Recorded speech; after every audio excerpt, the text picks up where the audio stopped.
Nananawagan ng grupong People's Congress sa mga mamabatas na oras na para magkaroon ng batas na magtatanggol sa mga karapatan ng lesbian, gay, bisexual at transgender o LGBT community. Kasunod yan ng brutal na pagpatay sa isang transgender sa Olongapo City, isang US serviceman ang posibleng suspect sa ngayon. May news to go si Haji Rieta. Haji! Yes, Kara, Hawi, sa ngayon nga ay hustisya pa rin itong hiling ng pamilya, magna rin ng kaanak ni Jeffrey Laude. Siya yung transgender na pinaslang sa loob ng isang lodge dito nga sa Olongapo City. Samantala, isang grupo naman ang humihiling sa Kongreso na kung maaari raw ay magkaroon ng anti-hate crime bill. Narito ang ulat. Sa ikalawang gabi ng burol ng pinatay na transgender na si Jeffrey Laude o Jennifer sa St. Martin's Funeral Homes, emosyonal ang mga nakikiramay.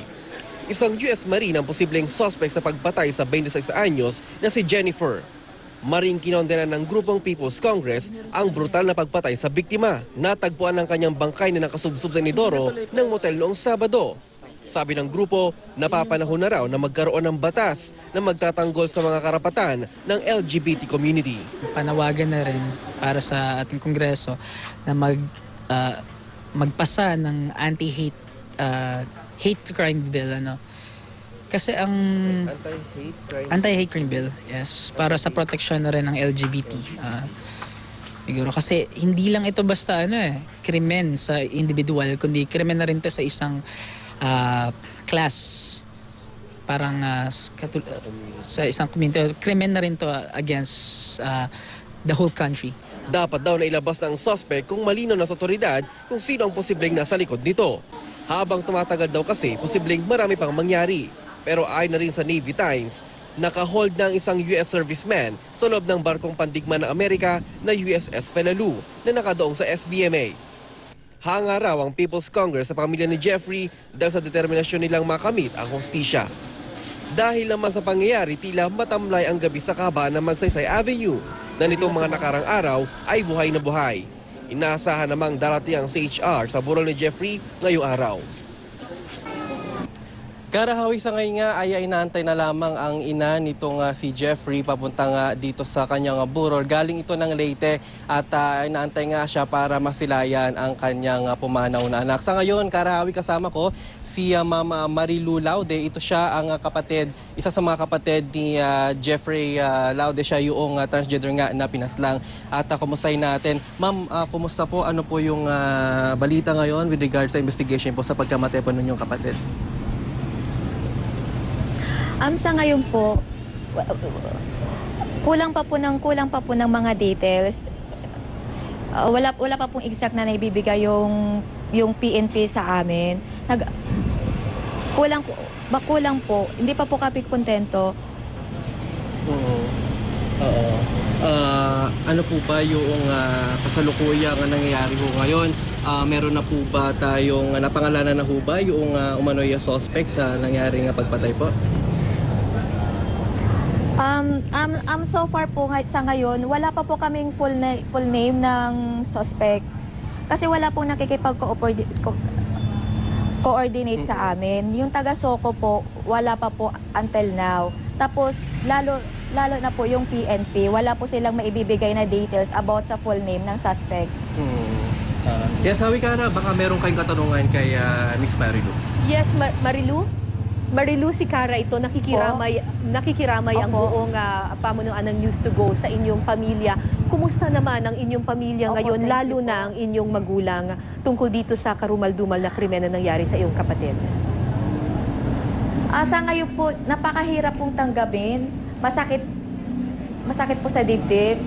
At saka, sa ngayon po, paparating na po yung mama namin. Inaantay na lang po namin.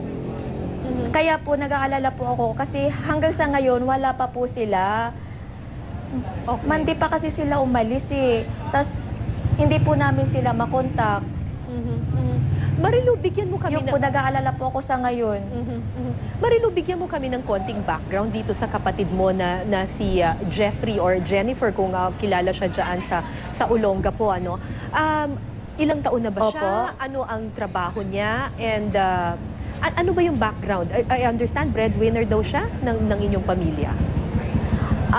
Ganito po siya, 26 years old na po siya. Hindi po siya nagwo-work kasi nga po may boyfriend siya, nagpapadala sa kanya. Opo. Tapos,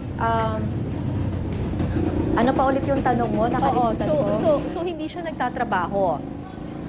Pero Hindi po siya nagwo-work, hindi po. Mhm. At ano ang kwento niya sa inyo bago siya nagpunta doon sa disco bar na Ambiance Disco Bar? Nakausap mo ba siya? Ano yung mga huling nasabi niya sa'yo?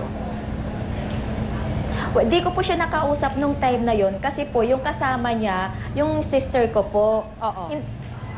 Opo. Pero before noon, sabi niya sa akin, magbe-birthday daw siya kasi palapit na yung birthday niya. So nagpaplano na siya. Tapos yung boyfriend nga po niya sa ngayon, naka-sked na uuwi ng December.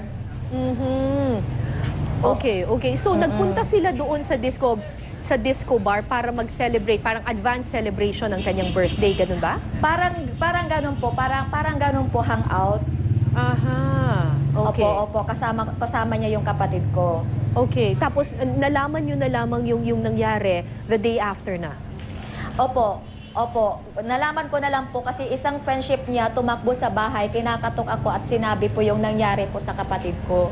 Okay. At itong si Jeffrey ay talagang tubong Olonga po. Gano'n na ba siya katagal dyan?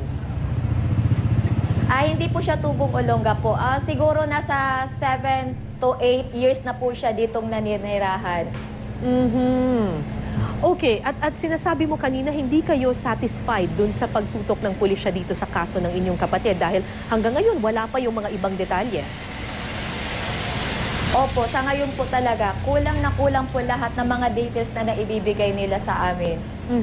Maski po yung Soko, hindi po nakikipag-cooperate. Now, Pero may mga some videos po sila na pinakita. Makakapag-justify po ako na totoo po yun. So yung pinapakita na screen grab ng isang CCTV footage kung saan makikita si Jeffrey, mako-confirm mo na yun ang iyong kapatid. Yung yung pinakita sa CCTV na may kasamang ilang dayuhan. Kapatid mo yun. Opo, yung masasabi ko po ngayon na totoong lumalabas sa CCTV, yung pababa po, kasama po yung kapatid ko, nasa likod lang po siya.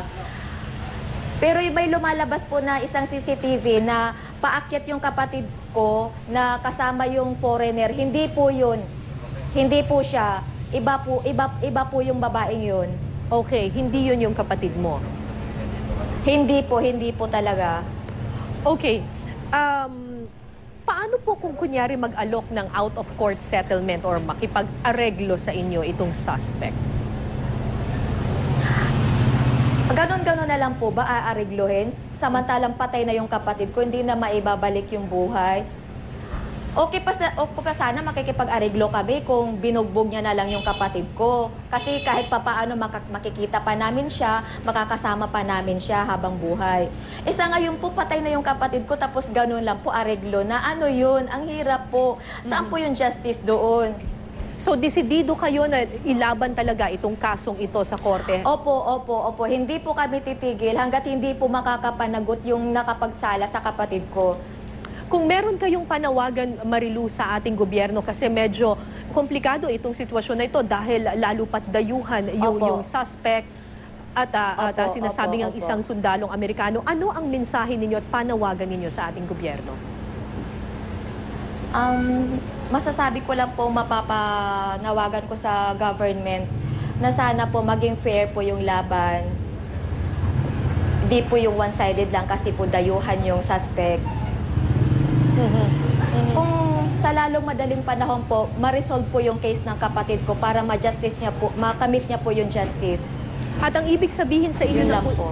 At Marilu, ang ibig sabihin sa inyo ng hustisya ay makulong ang suspect dito sa Pilipinas?